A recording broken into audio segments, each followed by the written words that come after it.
Welcome to Surfside Stories. I am so honored today to have here in the 843 studio with me an icon in the beach music. This man has been a part of so many different events and groups in the music. He has traveled with so many different people. I can't wait to hear the story. Now, Tim, I'm going to tell you, we know who you are today. Tim Sidden, by the way, folks, and so glad to have you here, but we know who you are today. I've seen you on stage with several different groups doing a lot of different things. But you know what? I don't know who you were then. I want to know, when was the first time you ever sang a song? First time you ever played an instrument? And tell me from there, bring it right up. You take it and run with it, brother. Well, thank you for having me on the podcast here today, man. That's pretty cool. You got a nice little setup here too, man. Thank you, brother. So, basically, without whatever, my mom and dad were very instrumental. I guess everybody can say that, or most people can, and especially my dad, because my dad, he had a gospel group back in the day. This was like when I was, 9, 10, 11-year old. And I started playing drums in the gospel group, and I thought I'd done it all, whenever I was doing that. And then I moved up to bass guitar, and then moved up to piano, and piano is where I kind of latched on to what was going on. I absolutely loved it, and my dad seen that. So you jumped into the piano more so than the vocals, then? Is that right? I did. Okay. I did. And so my dad seen that, and he said that he took me to a music school up in Murray State University. Where's Murray State? It's up in Kentucky. Okay. And so Murray State University, and we went up there, and it's actually called the Blackwood Brothers School of Music, and we were basically based in gospel music, and so he wanted me to learn some of the foundation stuff of gospel music and how to play. And I met a guy who was with the Hensons called Gary Krim, and he taught me for 2 weeks more than I could ever learn on my own, playing. And it was just all in the instrumental section. Yeah. And it was a 2-week, basically a 2-week school that they had, and I learned more in that 2 weeks than I've ever learned in my life. Wow. And and so I come home, I was practicing 8 hours a day. And at 14, I had my first full-time job opportunity, which my dad said, no way. But the Singing Americans called me and asked me if I would. This is a gospel group back in the 1980s. Now, where was this group out of? Macon, North Carolina. Out of Macon, okay. And so we actually played a show with them, or done a show with them up in, I don't remember where it was at, but Charles Burke, the guy who owned the band at the time, he asked me if I'd be interested. They were looking for a piano player. He asked me if I'd be interested. Of course, I was wanting to do it, but Dad, he said, no, you got to finish school before that happens. So anyway, I was mad for another couple of years after that. Couldn't play, whatever, but I still played. Couldn't work like I wanted to. So when I was 18-year-old, I graduated high school, and I could have went to college for football, and I decided I wanted to play music. And so I went on the road with a gospel group called Anchorman, North Carolina. Wait a minute, back. You were a football player. I was. Okay, you got to enlighten us just a moment here. Who did you play for? Who was your high school? What position? North Wilkes, and I was a linebacker and a fullback. So, wow. Yeah. Okay. And, see, nobody would ever know that. Yeah, I had some opportunities for colleges and stuff like that. And all I cared about was playing music. That's all I wanted to do. Oh, that's awesome. And just absolutely music was on my mind. More so Southern gospel music. I loved it. I grew up always wanting to play for the cathedrals and, the Hensons, and the Kingsmen was a big group. Just a lot of people like that. And that's what I wanted to do. So whenever I graduated high school, 2 weeks after I graduated high school, I got a job opportunity working with Anchorman, North Carolina, out of Eastern North Carolina and Goldsboro, North Carolina. Okay. And we toured all over the country playing gospel music. And Had a great time. Starved to death, but I had a good time. There wasn't a lick of money. I got to interrupt you just a second. Just yesterday, I was at my brother-in-law's house. He's a retired Baptist minister. He's watched every podcast that I've done. Yeah. And he said, I am amazed at the number of people who got their start in Christian music and in the church. Yeah. And I've run into that so many times, and I'm impressed about it. Yeah. And so I was playing with Anchorman and driving back and forth. I'm from North Wilkesboro, so I was driving like a 3.5 hour drive to Goldsboro and playing. I was like, man, this is, I can't do this. It's killing me. So I had a great time, met a lot of great people. Played Michael English. I don't know if you know who he is. I heard his name, yes. He is a big gospel guy. Bonnie English, his brother, got to work with him, some with Anchorman. Well, Bonnie was with us full time. Michael was between, he had just come off the road, the Americans, and went and worked with the Happy Goodmans. Oh, wow. They had just quit the Happy Goodmans and then went to Gaither Vocal Band. Yeah. Gaither Vocal Band. Wow. So, okay. But anyway, so. Big names there. Yeah. So big players. And Michael just changed the industry. So I don't want to get all into that. But it's, I enjoyed it. But I decided at that point I could make more money playing country music and traveling. And so I ended up signing on with a buddy of mine and worked out of Virginia. And to be honest with you, the changing point in my life where it changed to where, I think it helped me out musically was that band talking about with Robbie Meadows and Brad Gum and all them guys. We were playing full time. We played all the bars up and down the East Coast back when it was 5-6 nights a week. Okay. And we were down in Savannah, Georgia one night. We got hired for a club down in Savannah, Georgia. And we went down there, and the people thought that they wanted a rock band, but we were a country band, so they fired us on the spot. Little did I know that was probably the best thing that's ever happened to me. Well, you got to explain that. I do. Brad Gum was a guitar player in that band, and we were riding together. And but this is probably the biggest change in my life that I've experienced up until this day. Brad Gum had worked out in Branson, Missouri at the shows out there. Mm-hmm. And my mom had been coming down here to the Carolina Opry when it was at the old theater in Surfside Beach, and she had always brought home these books, these little show bills that had all the cast members and whatever. Every year she'd come down here and do that, and she'd bring them back home and show them to me.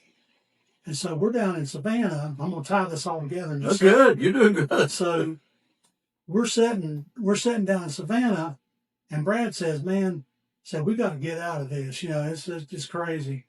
And I said, "Well, I know I got a good buddy, a good friend of mine, Wes Cook, was actually working at the Carolina Opry in Surfside Beach." And I said, "I got a good buddy that's working at the Carolina Opry down there, and I can call him, see if he can get us some tickets." So I call Brad, said, "Yeah, let's do it, man. Let's go up there." So that's what we need to be doing. I said, "Man, I ain't playing those shows like that. I never did really, it just wasn't for me, one of them kind of deals." Too structured? It's just too, I was really in it for the music, and that was more of a show kind of thing. And so I said, "Okay, I'll call Wes." So I called Wes and told Wes somebody's coming up through Myrtle Beach. And so we get up here, fast forward to us getting to the Carolina Opry in Surfside, and we're sitting there, and we're on the front row. He gets us tickets right on the front row. I can still remember the white shirt that I was wearing, And so basically, he had told everybody in the cast, all the comedians and all that stuff, aggravate the guy in the white shirt sitting in the middle. So I was tortured through the first half, with just jokes after joke after joke after joke, And I'm like, what in the heck have I got myself into?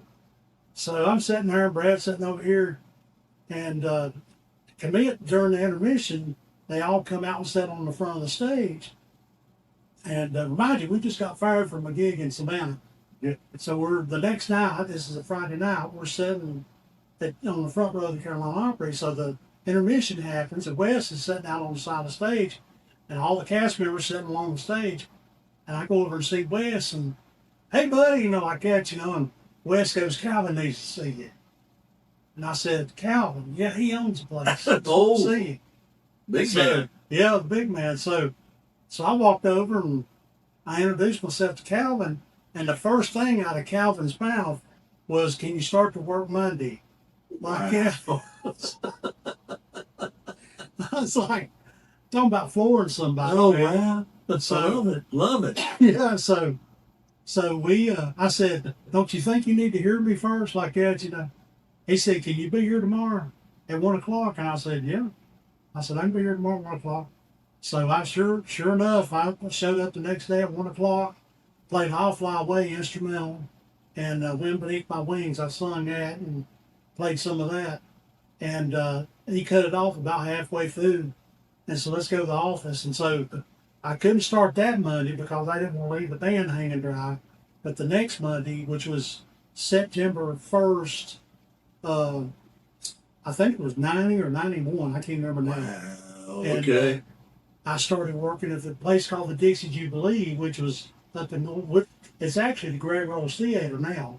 I remember that. Yeah. So so I started working there and worked there for several years, and then Calvin he closed that down. Actually, I think Eddie Miles took it over and closed it down, and I went to the Carolina Opry and finished out my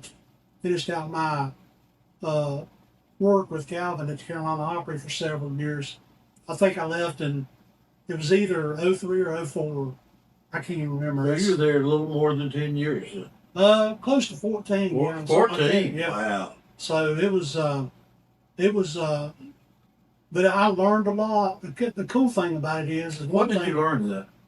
It's interesting to know. Well, there's a guy named Gary Brown, and he tells me that I taught him a lot, but he really taught me a lot on, just musically when you're playing, with some of the best players in the country, and that's really what the Opry is. Yeah.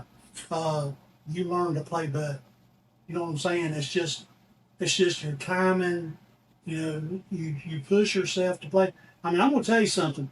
If I had to cover the parts I was supposed to recover, Calvin would have heard somebody else, and I'd been out of a job.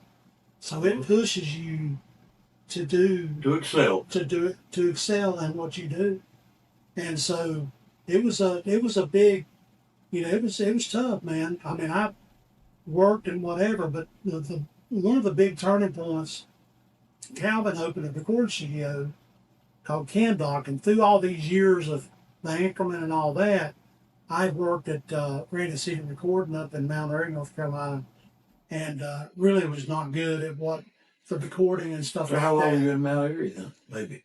Well, I was out there with the Easter Brothers for a couple of years, and I worked in their studio.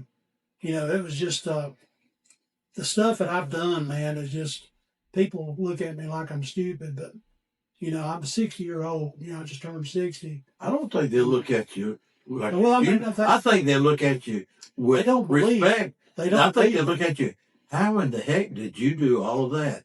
But it's respect, right? But it's not. I mean, it's like there's like chapters of my life, where I go through, and like the Granite City, Mount Airy days is a chapter. The Carolina Opry days is a chapter. The Anchorman's a chapter. This is a chapter. That's a chapter. And so it was like, but the thing about it is I'd started recording and learning the recording business. People like Roger Fortner and David Johnson, Jimmy Edmonds, Russell Easter Jr., all these guys had a major impact on my playing and working in the studio. And they taught me a lot on how to do it. So you're working as an engineer or as a musician? Mostly a musician. Okay. but I was learning the engineering part of it. Great. You know, and so, but at that time we were on 2-inch tape. You know, yeah. So it was like, you know, the 2-inch, you know, whenever you're cutting tape, you're splicing tape with a razor, you know, that kind of thing. And they're done that. And editing, yeah. So, but then I come down, I end up at the Carolina Opry. Well, Rick Salyer was working at, Calvin had his old office, had a place called Candock Record Studios, which was literally down at the old Carolina Opry on the side street. Down on the south end? Yeah, on the south end. And so I ended up working there all the time with Rick Salyer, learned a lot from him, you know, played on a lot of stuff. In fact, I brought a lot of business in there. And, you know, so I learned a lot and stuff like that. But the biggest thing is what brought me to, you know, to do all the recording that I do today and stuff like that was the keyboard player at the Carolina Opry. He was actually the orchestrator guy and sequencer guy. He up and left in the middle. I mean, just literally disappeared and went back to L.A. one night. And so they were scrambling, trying to find all the sequences and all that stuff. And Calvin, you know, wanted somebody to take that over. And we had Rocky Freds playing piano. Yeah. I was doing all the piano work. I was doing a lot of the, like, hard piano stuff, like, you know, where I just play for the artist. Rocky done his solo stuff and stuff like that. Yeah. But he wanted somebody to sequence and do all the orchestration and all that for the show. So he said, I want you to do it. And I told him, I said, man, I don't even know how to do it, you know. And he said, you can learn it. I said, I know you can learn it. So he ended up. Wait a minute, you didn't learn that back up at Murray State? Not that. I must put piano playing there, man. I'm gonna tell you that was crazy. But so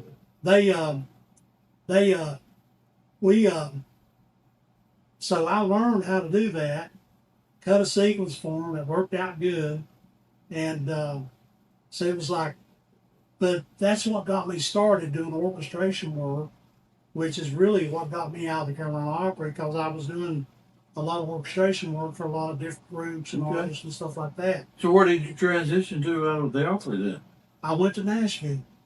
Wow, I didn't know that. Yeah, I went to Nashville, and the thing is I wanted to, I mean, Opry, I love it. Great paycheck, you know, great people.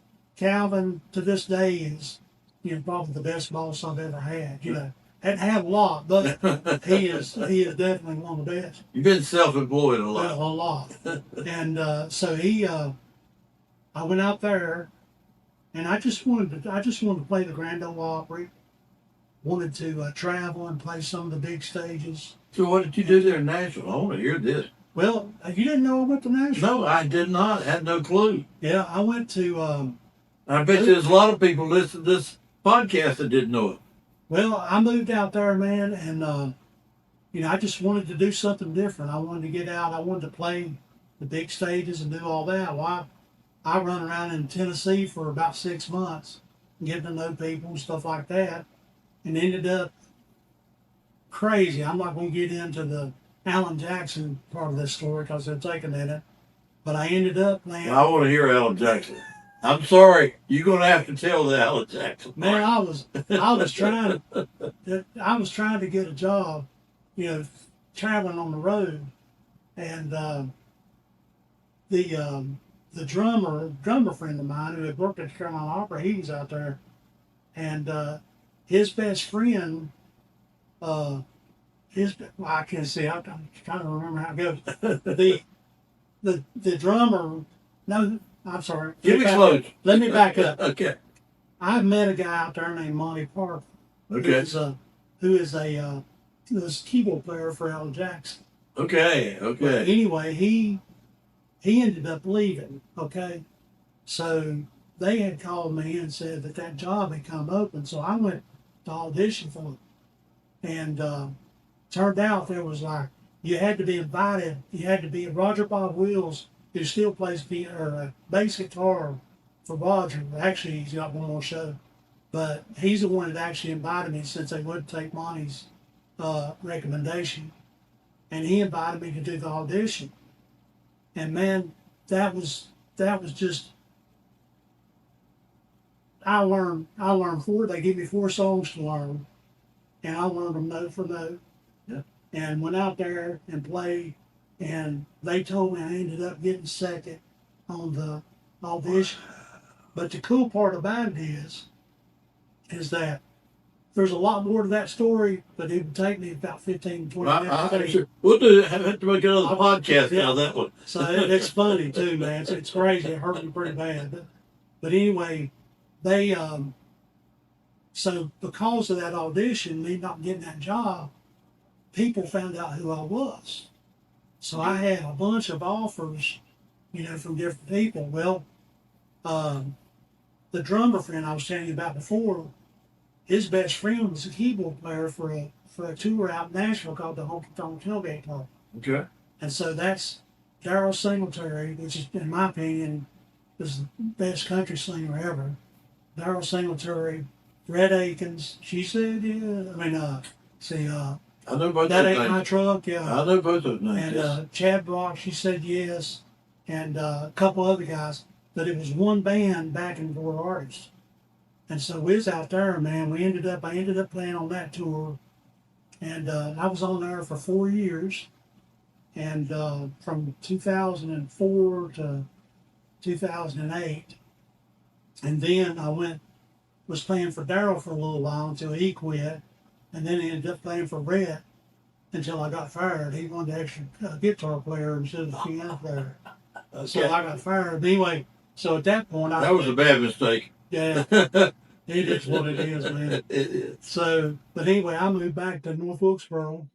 And So how long did you stay in North Wilkesboro this time? Really, it wasn't that long. That's when I started in the beach music thing. And So when did you transition down here? well, my first gig ever had anything to do with beach music was with Gary Lauber. Wow. Okay. And how did that come about? Well, what's crazy is we have a mutual friend, Tim Green, that I used to work for all the time, doing overdubs and strings and horns and piano and all that. And Tim had moved. He was living in Boone. He had moved down to the Ocean Isle or wherever up there, somewhere up there. And that's when I first met Gary. I think that was like in 2008 or 9. Right after I'd come back from Nashville. Yeah. And so he was on horns on one of them records he's cut, Yeah. And this is way back. This is like, 2009 or whatever, and then it's 19. So we're going on almost 20 So what years studio ago. were you in this time? It was Tim Green's at his home. Okay. Up there. He had a big mixer in there that you couldn't hardly get into the room. Big board. It was I'm trying to think of what it is, but it was just like a $200,000 mixing board that he had moved from up at Boone, North Carolina. But he was actually Gary was actually the first person that I met in the beach music. I didn't know what beach music was. What's crazy about it, man? Let me tell you something. Yeah. This is wild. Okay. I worked at the Dixie Jubilee. Yeah. Okay. Which is literally at the top of Main Street. I know where. Yeah. Okay. I had no idea that beach music and all that stuff was down here on this or whatever. This at the end of the street. At the end of the street. Had no clue, man. Didn't know anything about Jim Quick. I'd heard of the Embers.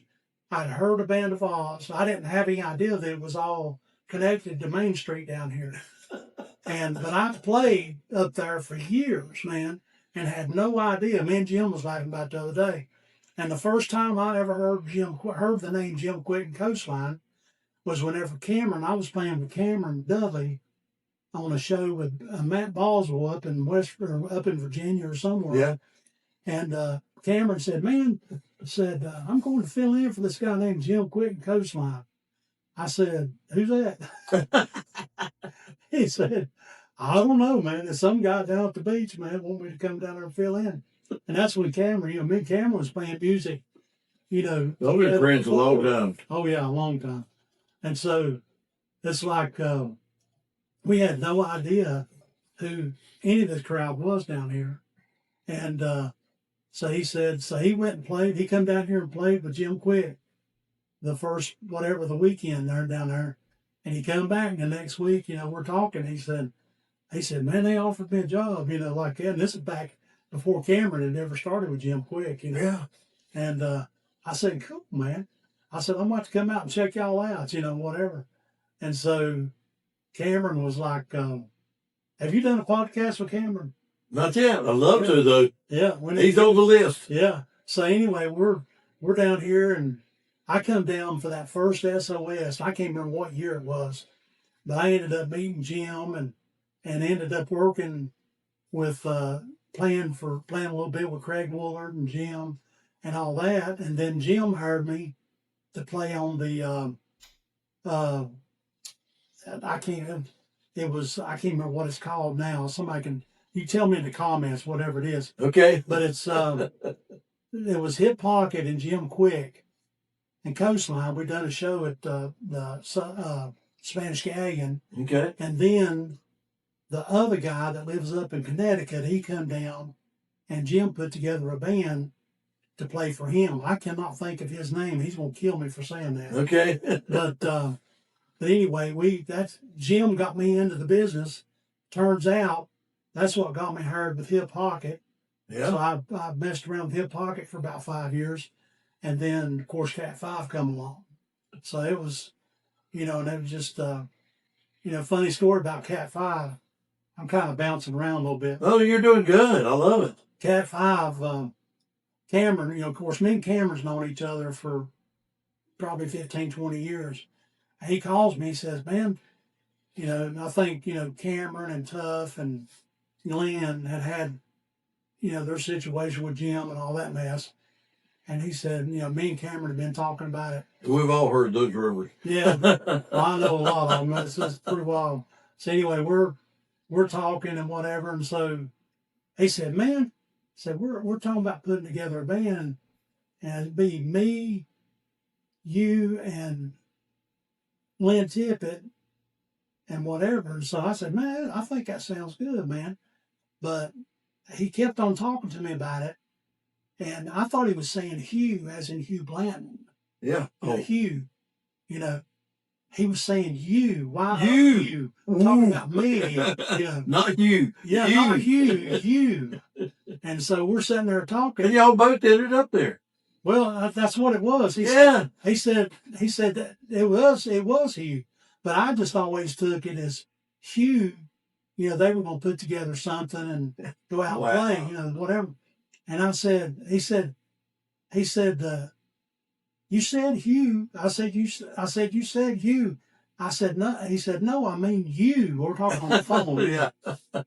I said, Hugh Blanton. No, dummy, you.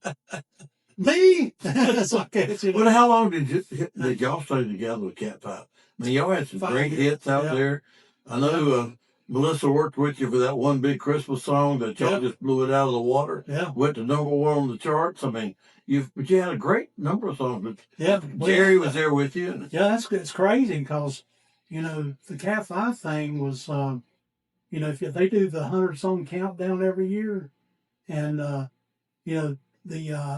Beach and the Boulevard, which I never thought, that's a song that I've had in my pocket for 10 years or more. Really? Yeah. I'd been sitting on it. And I had no clue. Yeah. And so, wow. I've just been waiting for the right opportunity. And then Cat 5 come along, and that's what happened. As I pitched it to the guys, but it's not a shaggable song. It's not. But it's a classic. I know, but it's not. But you don't know. It's like you don't know what's going to go over down here. You could think, I've got the best songs since sliced bread. But buddy, I'm gonna tell you what, it just it hits or it doesn't. This or that. It's whatever. And it's like my new song. I thought that'd be a good song because I was trying to do it is a good song. The 60s. I'm trying to get that 60s song, But now, whenever I sent it to Fred Rouse up in North Carolina. And I asked him, I said, what do you think about this song? And he just sent back a thing, and then all the DJs, Pat Gwynn, you know, all these guys, man, it just went crazy over it. And I'm like, really? And but then I mean, I knew that it's a song about, you know, having a memory of meeting somebody down here, and you know that memory, you know, the beach and the boulevard, keeping it a secret. And there's probably not anybody that living that's been down here that don't have some type of memory like that. Amen. And that's what blew it out of the water. And but I didn't realize it at the time how big that song would be. I mean, it just. But I've been sitting on that thing for 10 years. I mean, literally. I mean, on my computer right there, you know. Really? And a buddy of mine wrote it, Buddy Owens, and just absolutely just, he was blown away by it. Well, it's still, like Rick said, it's still in the top 100. Yeah, I mean, and it always will be. A couple months ago, man, it was like number 46 or something like that, and just blew me away, man. You know, I'd love to see Cat 5 come back and do a few shows, you know. But, would love it. You know. Well, we're down to the point we need to figure out what you're doing now. Our time's about up. I'd love to know what are you doing now? Other than the new song just came out, what's your goal right now? What's your intentions? My intentions is basically what I'm doing. I'm enjoying staying at the house. Solo? Recording. Yeah. Recording and everything. I've been busy, you know. Well, I know you do the recording. We've done a couple with you with Ocean Drive Productions and had good success with them. But I enjoy that more than I do. I'll never quit playing live music. But you know, I just enjoy producing and playing, you know, the recording stuff and whatever. I enjoy playing out some. I enjoy the duo things.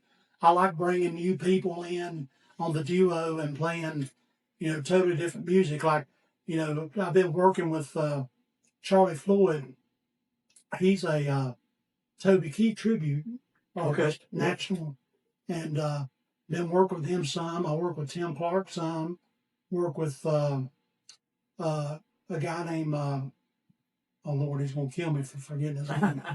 Dalton Davis. Okay. And most of the stuff besides Tim Clark has been like country based. But I miss the beach music stuff some. Well, I'm gonna tell you, having been in the studio with you, I respect your talents because you did very well with the songs we worked with you, and the things that I know afterwards you've been good. And I can't tell you how lucky we are to have you a part of the beach music world. Man, we really are. I'll tell you, the cool thing, one of the cool things, and this is because of Jim Quick. The cool thing is I got to record We Are Beach Music, which is, it was 57 or 58 artists in beach music on that. And we sat down here on 11th Avenue and recorded all the vocals that. I cut all the music to it.